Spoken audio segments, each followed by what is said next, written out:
dinamakan akuntansi.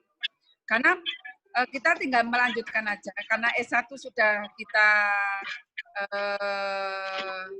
pernah belajar tentang teori akuntansi, sekarang tinggal melanjutkan, mereview kembali, memperdalam kembali bahwa akuntansi itu tentunya ada beberapa bagian yang harus kita pelajari.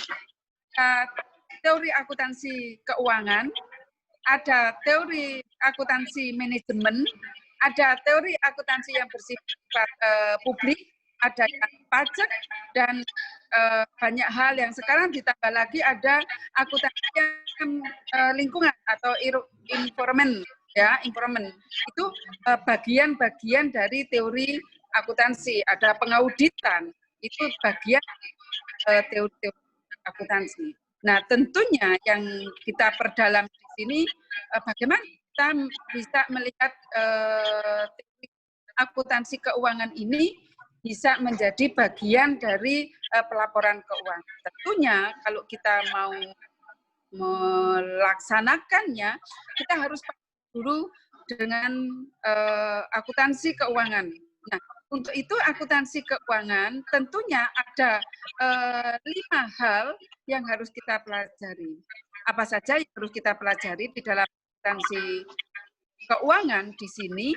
Nah, kita harus bisa membuat laporan keuangan. Bagaimana kita juga menganalisisnya, bagaimana membuat laporan laba rugi, bagaimana kita bisa membuat laporan arus kas, dan lain sebagainya. Itu adalah poin-poin atau komponen-komponen yang harus kita pelajari di dalam teori akuntansi keuangan di sini. Tentunya dalam pagi hari ini ada yang kita bahas ada intelektual kapital.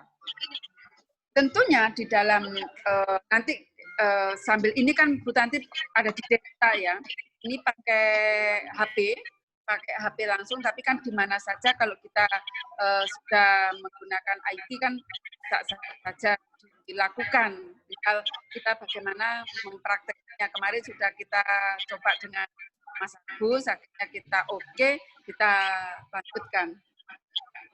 Ada hal intelektual kapital di sini adalah merupakan sebuah disclosure yang terkait dengan market performance, yang tentunya di sini kalau nanti adik-adik mau melakukan riset, yaitu riset yang ada di perusahaan pabrik yang juga bagus ya, atau pakai LG 45 juga bagus, yang penting ada di dalam perusahaan. Nah, ini tentunya kalau kita melakukan sebuah penelitian, tentunya nanti karena ini adalah S2 tentunya teori akuntansi ini adalah grand teori, ya. Ini adalah grand teorinya. Akan tetapi di sini bagaimana dengan aplikasinya? Tentunya kalau sekarang kan bagian Bu Tanti tentang aplikasi nih, aplikasi dengan intelektual kapital. Bentuknya bagaimana? Intelektual kapital di sini bahwa kita kekayaan ya, sebuah kekayaan yang sering kita jadikan sebuah tolak ukur di dalam sebuah keberhasilan di dalam suatu perusahaan. Tentunya di sini adalah seiring sejalan dengan adanya perubahan-perubahan ekonomi dengan penerapan manajemen pengetahuan, yaitu yang dinamakan knowledge management. Maka di sini sebuah kemakmuran atau suatu perusahaan itu yaitu tergantung pada suatu penciptaan transformasi dan kapitalisasi dari pengetahuan itu sendiri. Makanya pengetahuan ini, knowledge itu sendiri menjadi sebuah kapital itu. Untuk itu, ini kalau Anda mau belajar ya ada di bukunya Pak Suwarjono, itu juga ada teori akuntansi itu lengkap, itu sampai tebal banget. Tapi memang beliaunya itu adalah apa ya istilahnya itu, beliaunya itu adalah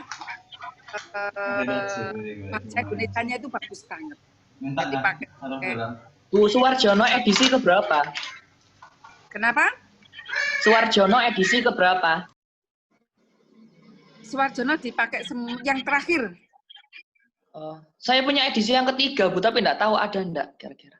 Ya, coba-coba dilihat-lihat. Gak apa-apa nanti sambil berjalan, ya toh, sambil jalan itu ada, ya itu bukunya, hasil risetnya Pak Suwarjono juga bisa. Itu tidak hanya Pak Suwarjono yang terkait dengan intellectual capital, hasil riset untuk terkait dengan intellectual capital itu juga sudah banyak dilakukan tentunya. Apa sih yang dimaksud dengan transformasi in knowledge itu sendiri, bahwa ada semacam kesenjangan ya antara nilai pasar dan nilai buku yang ada di dalam perusahaan. Nah, untuk itu baik dilihat dari investor maupun kreditor dapat mengambil sebuah keputusan yang kurang tepat biasanya di sini. Untuk itu perlu ada kita melihat dari untuk ketepatan itu melihat dari laporan keuangan. Ya toh? Laporan keuangan ini tentunya kita untuk melihatnya itu tercermin di dalam laporan keuangan yang sebenarnya. Nah, apa ada laporan yang tidak sebenarnya? Ya kalau kita membuat double accounting ya bisa itu dikatakan tidak sebenarnya, ada kasuistik di situ. Nah, ini tentunya maka di dalam pendapatnya Sankes di sini atau menurut penelitiannya apa ya namanya Kambino ya, itu mengungkapkan bahwa salah satu tanda informasi akuntansi itu tidak dapat dijadikan landasan dalam membuat sebuah keputusan adalah semakin meningkatnya adanya sebuah kesenjangan antara nilai pasar dan nilai buku ekuitas yang ada di dalam perusahaan atau yang terkenal disebut financial market. Ya, oleh karena itu di dalam laporan keuangan di sini adalah yang hanya mengungkapkan aset yang berwujud bukan merupakan suatu alat untuk di dalam pengambilan keputusan yang baik. Jadi nanti Anda harus melihat dari laporan keuangannya dulu. Bagaimana? Nanti Anda bisa melihat laporan keuangan di dalam perusahaan LQ 45 juga bisa. Pokoknya laporan keuangan yang sudah listing, ya sudah dipublish, yang sudah dipublish itu yang bisa. Makanya di sini di dalam pengambilan keputusan seharusnya ada informasi yang lain yang perlu disampaikan kepada para pengguna laporan keuangan sehingga ini dapat menjelaskan nilai lebih yang dimiliki oleh perusahaan. Nah, nilai lebih yang dimiliki oleh perusahaan. Untuk itu, bagaimana perbedaan antara nilai pasar itu sendiri dan nilai buku yang ada di dalam perusahaan? Maka diduga ini bisa mengakibatkan atau berakibat atau diakibatkan oleh adanya nilai yang tidak dilaporkan di dalam laporan keuangan. Namun mendapatkan perhatian yang lebih besar dari investor. Oleh karena itu, kita kenal dengan istilah intellectual capital. Ini yang dimaksud dengan intellectual capital. Ada hal lain yang ada ketidaksesuaian antara nilai buku dengan nilai pasar. Itu yang dimaksud dengan adanya muncul yang dinamakan dengan intellectual capital. Ya, maka kalau bagaimana dengan yang ada di Indonesia, intellectual capital yang disclosure di sini adalah masih bersifat, kalau yang disclosure itu artinya bahwa masih bersifat sukarela. Nah, intellectual capital yang disclosure di sini adalah sifatnya adalah sukarela, bahwa perusahaan itu mengungkapkan informasi intelektual kapital pada bagian profil perusahaan. Dan analisis di sini adalah di dalam pembahasan manajemen dalam laporan tahunannya. Ya, bisa dilihat dari laporan tahunannya. Itu bisanya kalau perusahaan-perusahaan yang besar itu ada namanya profil perusahaan. Nanti bisa Anda baca kalau Anda melihat di market, ya, capital market itu bisa dilihat di situ. Nah, ini intellectual capital disclosure dalam bentuk pengkombinasian laporan keuangan ini ya biasanya dalam bentuk angka atau visualisasi dan naratif yang dikomunikasikan kepada pemangku kepentingan yang ada di dalam suatu perusahaan, ya, yang ada pemangku perusahaan atau yang dinamakan biasanya itu adalah internal atau eksternal seperti yang investor dan kreditor yang kami sebutkan tadi. Nah, bagaimana dengan pengungkapan ini adalah atau disclosure-nya ini adalah tujuannya adalah untuk menciptakan nilai bagi suatu perusahaan itu sendiri. Nah, fenomena-fenomena intelektual kapital seperti ini, ya, fenomena-fenomena yang ada di dalam intelektual kapital mulai berkembang di Indonesia, terutama setelah munculnya adanya ini nih pernyataan atau PSAK. Ya, sudah punya PSAK semua? Sudah punya bukunya PSAK semua? Pernyataan standar akuntansi keuangan? Halo? Belum. Belum, Bu. Itu kan kitabnya. Kalau dalam teori akuntansi harus punya, sayang. Ya. Yang nomor ini tentunya yang nomor 19 tentang aset yang tidak berwujud.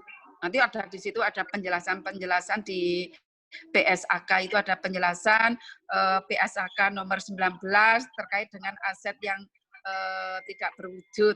Nanti bisa dipelajari di situ. Ini adalah bagian dari teori akuntansi. Nah, menurut PSAK nomor 19 itu ada penyesuaian pada tahun 2014. Ini ada penyesuaian aset yang tidak berwujud, ya. Aset yang tidak berwujud adalah merupakan aset non moneter yang dapat diidentifikasi dan tidak mempunyai wujud fisik serta serta dimiliki untuk digunakan di dalam menghasilkan atau menyerahkan barang atau jasa, disewakan kepada pihak lainnya ataupun untuk tujuan-tujuan yang administratif. administratif. Itu isi dari PSAK nomor 19 yang disesuaikan penyesuaiannya pada tahun 2014. Ya, penyesuaiannya pada tahun 2014 tadi itu sudah kami sampaikan, yaitu adalah aset non moneter yang dapat diidentifikasi dan tidak mempunyai wujud fisik serta dimiliki ini untuk digunakan dalam menghasilkan atau menyerahkan barang atau jasa atau di sini yang disewakan kepada pihak lainnya atau untuk tujuan-tujuan secara administratif. Ini adalah disclosure tentang intellectual capital yang sesuai dengan PSAK.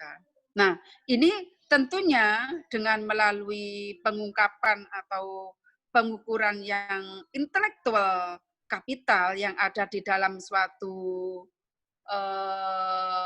perusahaan, tentunya memiliki kesempatan untuk membangun trust atau kepercayaan dengan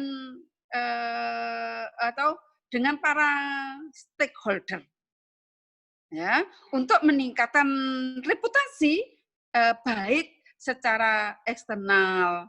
Untuk tujuannya untuk apa? Sebetulnya adalah untuk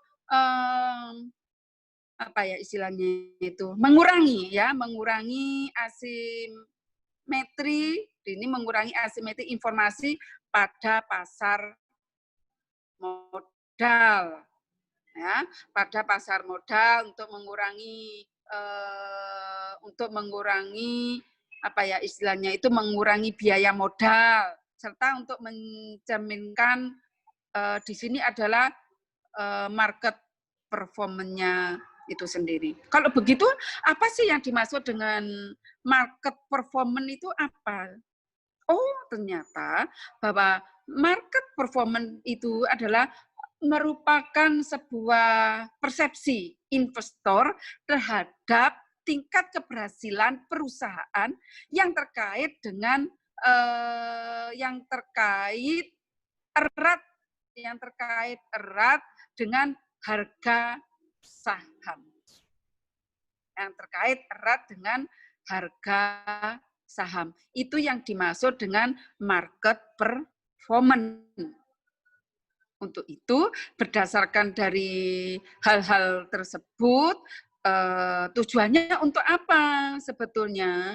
Tujuannya itu ya bagaimana nanti kita itu bisa menganalisis pengaruhnya intelektual kapital itu sendiri, atau di sini di samping intelektual kapital juga intellectual capital disclosure terhadap market performance boleh. Kalau nanti kita tertarik dengan capital performance atau human capital atau dan lain sebagainya atau intellectual capital, karena ini banyak sekali sebetulnya yang tertarik terhadap riset-riset ini.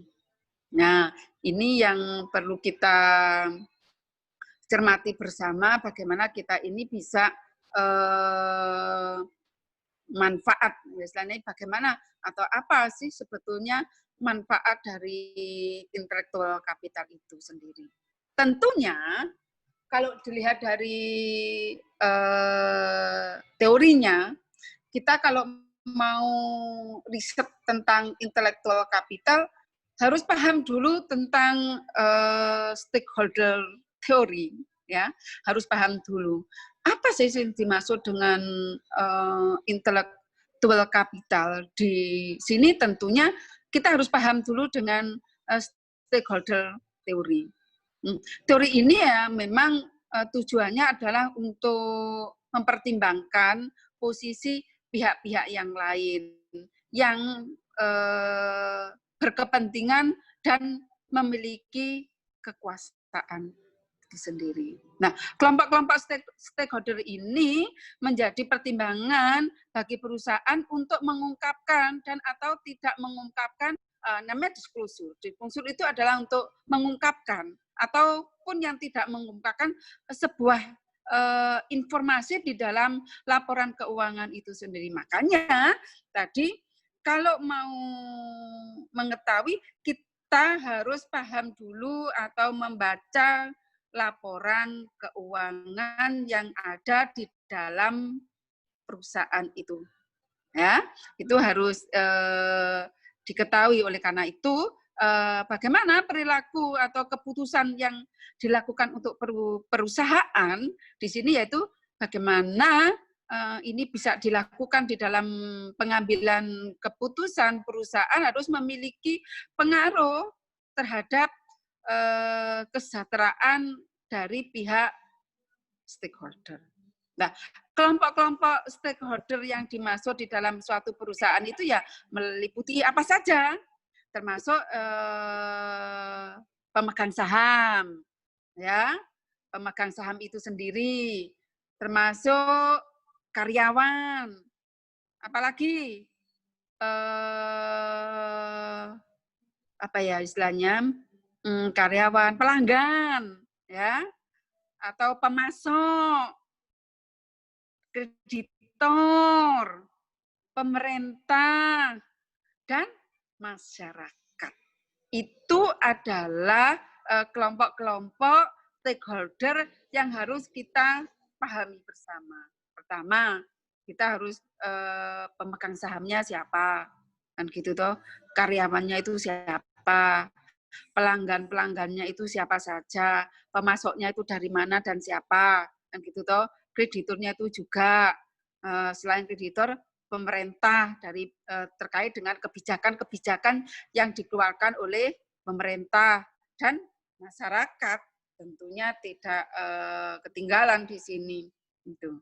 Nah, untuk itu di dalam teori dari stakeholder atau manajemen perusahaan diharapkan dapat melaksanakan dan melaporkan aktivitas penting yang ada di dalam perusahaan. Karena pentingnya aktivitas pentingnya yang ada di dalam perusahaan kepada stakeholder itu sendiri. Oleh karena itu bahwa seluruh stakeholder yang dimiliki haknya apa? Seluruh stakeholder yang dimiliki tentunya harus mempertimbangkan istilahnya hak-haknya, harus memiliki, ya, seluruh stakeholder itu harus memiliki hak untuk mendapatkan informasi yang terkait mengenai aktivitas-aktivitas perusahaan dan dampaknya terhadap stakeholder itu apa. Itu punya pengaruh di situ. Dan seluruh stakeholder tadi harus memiliki hak untuk mendapatkan informasi mengenai aktivitas perusahaan dan dampaknya terhadap stakeholder. Nah, untuk itu akhirnya bagaimana? Akhirnya stakeholder itu bebas, ya toh, independen. Stakeholder itu untuk memilih untuk menggunakan atau tidak menggunakan informasi tersebut terkait dengan laporan keuangan. Kalau memang ternyata laporan keuangan dirasa itu tidak lengkap, tidak valid, ya stakeholder berhak dong untuk menentukan pilihannya terhadap keputusan yang mau diambil terhadap perusahaannya.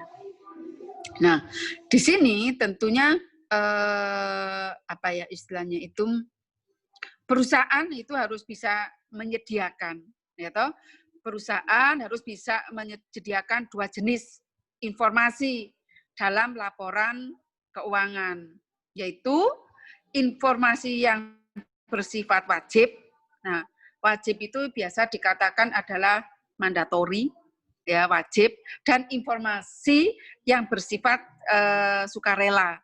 Informasi yang bersifat sukarela itu atau biasa disebut dengan voluntary. Ya, ada yang mandatory dan ada yang voluntary. Yang mandatory itu adalah sifatnya wajib, dan yang voluntary itu adalah sifatnya sukarela. Nah, informasi keuangan perusahaan ini digolongkan sebagai informasi yang bersifat wajib.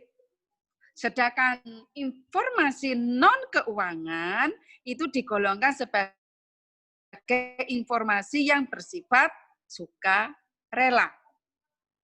Ya, apa tadi informasi yang digolongkan dengan informasi yang bersifat wajib, sedangkan seperti apa? Yaitu informasi keuangan itu ada sifatnya mandatori, sedangkan sifatnya yang voluntary di sini adalah non keuangan.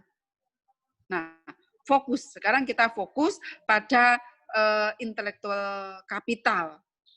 Ya, intelektual kapital di sini tadi kan Ibu sudah menyampaikan kepada adik-adik semua bahwa informasi itu intelektual kapital itu yaitu informasi yang sifatnya itu adalah voluntary, ya, atau sukarela. Dan salah satu faktor yang mempengaruhi intellectual capital disclosure itu adalah kinerja dari intellectual capitalnya itu sendiri. Ya, seperti yang dikatakan oleh di dalam risetnya McEngray pada tahun 88 itu menyatakan bahwa value added adalah ukuran akurat yang diciptakan oleh stakeholder dan kemudian didistribusikan kepada stakeholder yang sama. Dengan semakin baik suatu perusahaan dalam memaksimalkan potensi yang di dalam suatu perusahaan tersebut, baik itu dari aset yang berwujud maupun dari aset yang tidak berwujud, maka akan semakin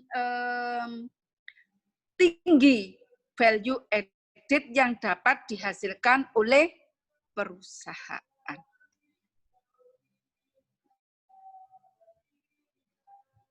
Ya, untuk itu tentunya value added ini yang nantinya dapat mendorong kinerja keuangan perusahaan untuk kepentingan stakeholder.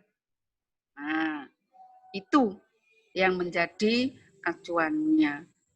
Untuk itu, intellectual capital disclosure diharapkan dapat meningkatkan trust stakeholder atau meningkatkan kepercayaan stakeholder dan meminimalkan keinginan atau bukan keinginan saja, untuk meningkatkan, bukan keinginan ya istilahnya, untuk meningkatkan kerugian yang mungkin muncul bagi pihak stakeholder.